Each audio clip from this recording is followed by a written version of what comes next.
ಅದೇ ಫೀಲಿಂಗ್ ನಲ್ಲಿ ಹೇಳುವಾಗ ಮೊದಲು ಅದೇ ಫೀಲಿಂಗ್ ನಲ್ಲಿ ಇದೆ. ಜಿಡ್ಡು ಕಟ್ಟಿ ಹೋಗುತ್ತೆ ಮತ್ತೆ ಸಿಡದೆ ಹೋಗುತ್ತೆ. No no no, which I had the experience.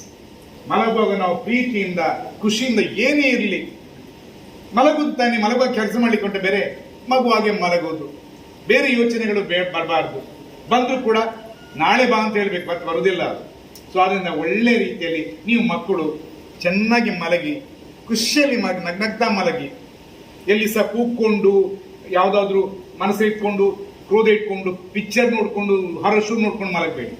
ಅದನ್ನು ಸ್ಮಾರ್ಟ್ ಫೋನಲ್ಲಿ ಏನೋ ಒಂದು ಇರುತ್ತೆ, ಒಂದು ಭಯಾನಕವಾದ, ಅದನ್ನು ನೋಡಿ ಮಲಗಬೇಡಿ. ಭಯಾನಕವಾಗಿ ಮಲಗಿದ್ರೆ ಭಯಾನಕವಾದ ದೃಶ್ಯ ಬೆಳಿಗ್ಗೆ ಆಗುತ್ತೆ, ಮನಸ್ಸಿಗೆ ಆಗುತ್ತೆ. ಹೇಗೆ ನಾವು ಮಲಗ್ತೇವೆ ಹಾಗೆ ನಾವು ಹೇಳ್ತೇವೆ, ಮೈಂಡ್ ಇಟ್. ಹೇಗೆ ನಾವು ಯೋಚನೆ ಮಾಡ್ತೀವಿ ಹಾಗೇನೆ ಆಗ್ತೇವೆ. As the people so the nation ಅಂತ, ಜನರಂತೆ ದೇಶ.